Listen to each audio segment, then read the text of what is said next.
दिल्ली के लाल किले के पास 10 नवंबर को हुए कार धमाके ने पूरे देश को हिलाकर रख दिया। इस हादसे में कई लोगों की मौत हुई जबकि दर्जनों लोग घायल हुए। जांच एजेंसियों ने इस धमाके से जुड़े मुख्य आरोपी डॉक्टर उमर नबी की हर गतिविधि को खंगालना शुरू कर दिया और इसी दौरान 40 से अधिक सीसीटीवी फुटेज सामने आए हैं, जिनसे साफ पता चलता है कि घटना से पहले वो किन किन जगहों पर गया और कैसे कई दिनों तक लगातार लोकेशन बदलता रहा। जांच में मिली फुटेज के अनुसार उमर पहली बार 29 अक्टूबर को अपनी i20 कार के साथ अल फलाह यूनिवर्सिटी में दिखाई देता है। आइए अब आपको सीसीटीवी की वो तस्वीरें दिखाते हैं जहां उमर नबी गया था। 29 अक्टूबर शाम 6:36 पर उसने कार कॉमन पार्किंग में खड़ी की। रात करीब 8:18 पर कार को दोबारा हॉस्टल एरिया में शिफ्ट किया गया। फिर 30 अक्टूबर को सुबह 7:31 पर कार को फिर कॉमन पार्किंग में खड़ा किया। 30 अक्टूबर को दोपहर 2:38 पर उमर ने एक मैकेनिक और एक कंपाउंडर को पार्किंग में बुलाया। दोनों बाइक से आए। फिर 2:41 पर उमर की कार यूनिवर्सिटी से बाहर निकलती दिखाई देती है। इसके बाद उसकी कार कई दिनों तक दिखाई नहीं दी, लेकिन 9 नवंबर की देर रात वो दोबारा कैमरे में कैद हुआ।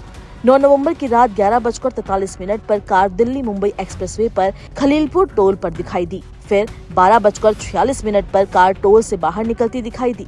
1:45 पर कार फिर उसी टोल प्लाजा पर कैद हुई। वहीं 10 नवंबर की सुबह धमाके के दिन वो कई जगहों पर तेजी से घूमता रहा। सुबह 3:07 से 6:42 तक कार KMP के पास पार्क मिली। उसके बाद एक्सप्रेसवे से बाहर निकल जाती है। 10 नवंबर को 8:03 पर सुबह बदरपुर में उसकी एंट्री हुई। फिर 8:31 पर आश्रम चौक से रिंग रोड पर कार आई। 8:35 पर DND नोएडा की तरफ मुड़ी। फिर 8:37 पर DND से मयूर विहार की तरफ कार मुड़ी। 8:39 पर मयूर विहार में कार दिखाई दी। 8:47 पर चिल्ला CNG पंप के पास कार दिखाई दी। इसके बाद 8:56 पर मयूर विहार की तरफ देखी गई। 8:58 पर DND से आश्रम चौक की तरफ गई। 10 नवंबर को 9:17 पर निजामुद्दीन थाने के सामने कार देखी गई। फिर 9:18 पर इंडिया गेट की तरफ गई। 9:22 पर इंडिया गेट के पास कार पहुंच गई। 9:25 पर इंडिया गेट के पास शाहजहां रोड उमर पहुंचा। 9:26 पर इंडिया गेट के पास अकबर रोड के लिए टर्न लिया। 9:30 पर रेल भवन के पास पहुंचा।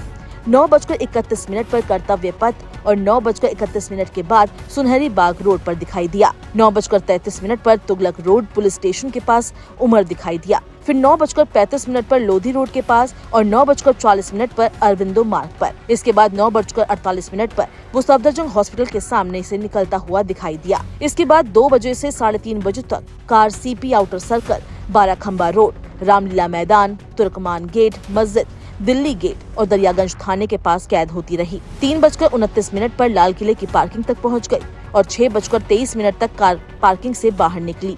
6:50 कार ठीक उस लोकेशन पर पहुंची जहां थोड़ी देर बाद विस्फोट हुआ।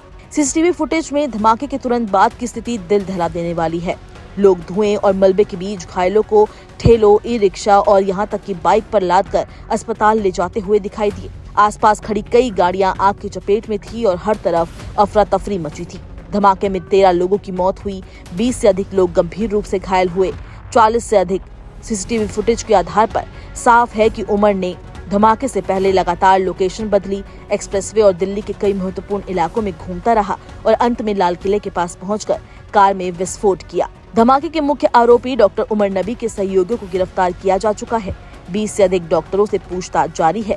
जम्मू कश्मीर पुलिस ने करीब 200 संदिग्धों को हिरासत में लिया है। फरीदाबाद की अल फलाह यूनिवर्सिटी पर लगातार छापेमारी चल रही है।